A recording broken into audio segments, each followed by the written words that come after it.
Bonjour les mordus. Aujourd'hui, nous rencontrons Violette d'Orange qui nous a fait une belle performance à Auckland, en Nouvelle-Zélande. Bonjour Violette. Bonjour. Donc en fin d'année dernière, tu t'es offert la troisième place au championnat du monde ISAF avec ton Mm. équipière Camille en 4,20. Peux-tu nous expliquer un petit peu ce que sont ces championnats du monde? En fait, les championnats du monde, ils savent surtout, c'est vraiment quelque chose d'incroyable en fait. C'est un peu comme les JO pour les jeunes.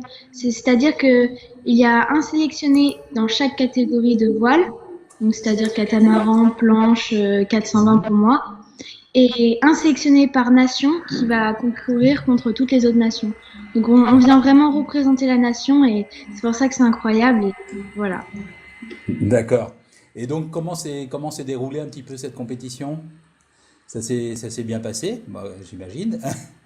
Est-ce que tu peux nous parler un petit peu de ton expérience sur l'eau pendant ces régates? Alors, on s'est vraiment beaucoup préparé pendant 3 mois à l'avance. On s'est vraiment préparé à cet événement. Donc, en arrivant, j'étais prête. On avait toutes les deux envie de vraiment donner notre meilleur de nous-mêmes. Et donc, sur le lot, on a commencé pas à notre meilleur niveau parce qu'en fait, on a commencé le premier soir, on était huitième au classement.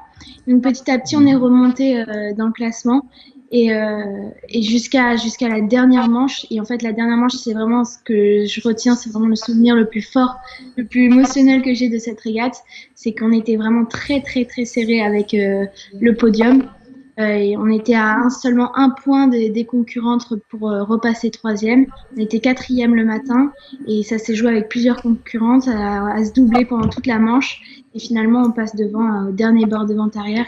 Et donc, c'est comme ça qu'on a pu décrocher la place de troisième. D'accord. Je crois que Donc, ce sont des Américaines avec qui tu étais en...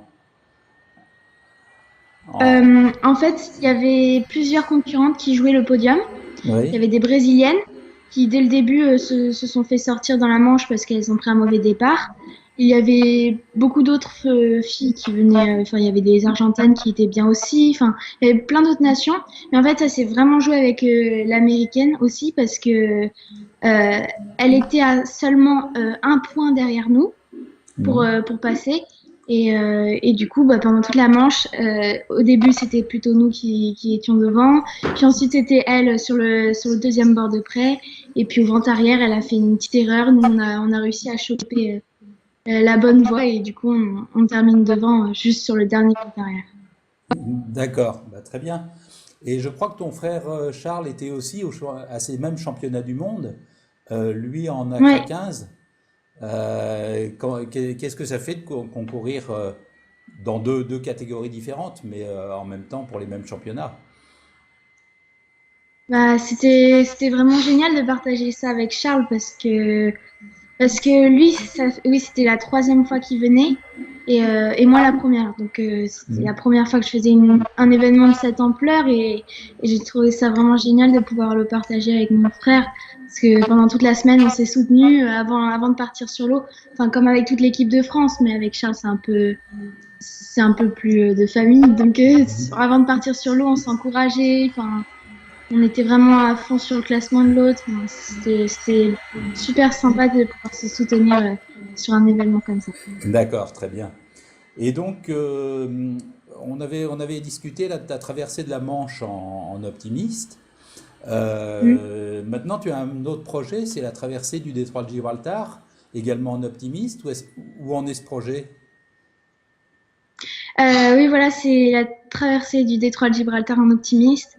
Euh, pour l'instant, je veux vraiment rester encore sur l'optimiste parce que c'est devenu une valeur un peu et c'est vraiment, j'ai envie de refaire un challenge sur un optimiste. Je trouve que ça a beaucoup plus de symboles et c'est devenu, oui, c'est vraiment devenu ma valeur. Donc, c'est pour ça que je vais rester sur l'optimiste.